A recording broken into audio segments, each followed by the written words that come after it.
കരുത്തരായ നെതർലാൻഡ്സിനെ സമനിലയിൽ തളച്ച ജപ്പാൻ. ഇരു ടീമുകളും 2 ഗോളുകൾ നേടി. 2 തവണ പിന്നിൽ പോയ ശേഷമാണ് ജപ്പാൻ 2 ഗോളുകൾ നേടി സമനില പിടിച്ചത്. വിരസമായ ആദ്യ പകുതിക്ക് ശേഷമായിരുന്നു ഇരു ടീമുകളും 2 ഗോളുകൾ വീതം നേടിയത്. മത്സരത്തെക്കുറിച്ച് പ്രൊഫഷണൽ ഫുട്ബോൾ കോച്ച് സുബിൻ പവർ തയ്യാറാക്കിയ റിപ്പോർട്ടിലേക്ക്.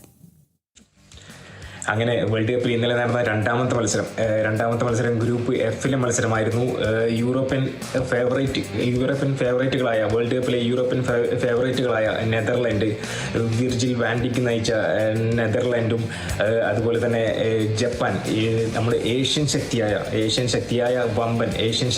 ഏഷ്യൻ വമ്പനായ ജപ്പാനും ഏറ്റുമുട്ടിയപ്പോൾ 2-2 ഒരു ത്രില്ലിംഗ് സമനില നൽകിയ ഒരു മത്സരം. ഈ ടൂർണമെന്റിൽ ഇതുവരെ കഴിഞ്ഞതിൽ വെച്ച് ഏറ്റവും മനോഹരമായ ഒരു മത്സരം തന്നെയെന്ന് ഈ മത്സരത്തെ പറയാം.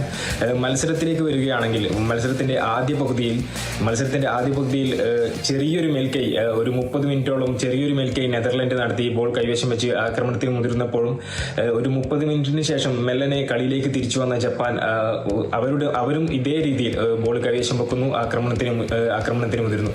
അങ്ങനെ അവർ 35 മിനിറ്റ് നടത്തിയൊരു മുന്നേറ്റം, അതിമനോഹരമായ മുന്നേറ്റം, നല്ലൊരു പവർഫുൾ ഷോട്ട്. അവരുടെ കയാസെ ഉദയ എന്ന് പറഞ്ഞ താരം വലതുവശത്ത് ബോക്സിന് വലതുവശത്ത് നിന്ന് എടുത്തൊരു ഷോട്ട്, ഗോളെന്ന് തോന്നിക്കുന്ന ഒരു ഷോട്ട്, 35-36 മിനിറ്റിൽ ഗോളെന്ന് തോന്നിക്കുന്ന വിധത്തിലൊരു ഷോട്ട്, അത് പോസ്റ്റിന്റെ വലതുവശത്തെ നെറ്റിൽ തട്ടി പോവുകയാണ് ഉണ്ടായത്. ഇതായിരുന്നു ഫസ്റ്റ് ഹാഫിൽ ഒരു നല്ലൊരു മുന്നേറ്റം ജപ്പാന്റെ ഭാഗത്തുനിന്ന് ഉണ്ടായത്. എന്നിരുന്നാലും ആക്രമണത്തിന് മുതിർന്ന നെതർലൻഡിലെ പല നീക്കങ്ങളും ജപ്പാന്റെ സിയോൺ സുസുക്കി എന്ന് പറയുന്ന ഗോൾ കീപ്പർ അതിമനോഹരമായി സേവ് ചെയ്യുന്ന കാഴ്ചയും ഫസ്റ്റ് ഹാഫിൽ കാണാൻ സാധിച്ചു. ഫസ്റ്റ് ഹാഫിൽ ഗോളൊന്നും നേടാതെ ഇരു ടീമുകളും സമനിലയിൽ പിരിഞ്ഞപ്പോൾ സെക്കൻഡ് ഹാഫിന്റെ തുടക്കത്തിൽ തന്നെ കളിയുടെ നിയന്ത്രണം ഒരു പടിക്ക് കൂടി, ഈ ഫസ്റ്റ് ഹാഫിൽ ഇതുപോലെ തന്നെ കളിയുടെ നിയന്ത്രണം ഏറ്റെടുത്ത നെതർലൻഡ് ആക്രമണത്തിന് മുതിരുകയാണ് ഉണ്ടായത്. അങ്ങനെ ആക്രമണത്തിന് മുതിർന്ന നെതർലൻഡ് 52-ാം മിനിറ്റിൽ ആദ്യ ഗോൾ അവരുടെ ക്യാപ്റ്റന്റെ ഒരു സ്റ്റണ്ണിംഗ് ഹെൻഡറിലൂടെ, അവരുടെ ക്യാപ്റ്റൻ വാൻഡിക്കിന്റെ സ്റ്റണ്ണിംഗ് ഹെൻഡറിലൂടെ ഒരു ഗോൾ കണ്ടെത്തുകയാണ് ചെയ്തത്. അതിനുശേഷവും അടിക്ക് തിരിച്ചടിയെന്നോളം 57-ാം മിനിറ്റിൽ കയാസെ നക്കുമുറ എന്ന ജപ്പാന്റെ താരം അവരുടെ ലെഫ്റ്റ് മിഡ്ഫീൽഡർ ബോക്സിന് വെളിയിൽ നേരത്തെ ഒരു മനോഹരമായ ഷോട്ട് ഗോളായി മാറുകയായിരുന്നു. ഗോൾ കീപ്പറെ നിഷ്പ്രഭമാക്കി ഗോളായി മാറുകയായിരുന്നു. പിന്നീട് 64 മിനിറ്റിൽ തിരിച്ചടിച്ചു നെതർലൻഡ്, വീണ്ടും കളിയിലേക്ക് തിരിച്ചു വന്നു. സമ്മർവെയിലൂടെ ഒരു അതിമനോഹരമായ ഷോട്ട്, വലതുവശത്ത് നിന്ന് നടത്തിയൊരു നീക്കം, സമ്മർവെയിൽ ബോക്സിന്റെ അടുത്ത് നിന്നും ഇടത് കാലുകൊണ്ട് പോസ്റ്റിന്റെ ഇടത് സൈഡിലേക്ക് ഒരു നല്ലൊരു കർവ് ഷോട്ട് തോന്നിക്കുന്ന വിധത്തിലൊരു ഷോട്ട് അടിച്ച് ഗോളാക്കുകയും ചെയ്തു. ഇതോടുകൂടി ജപ്പാൻ വീണ്ടും കളി നിയന്ത്രണത്തിന് ഏറ്റെടുത്ത് പോയായി തോന്നി.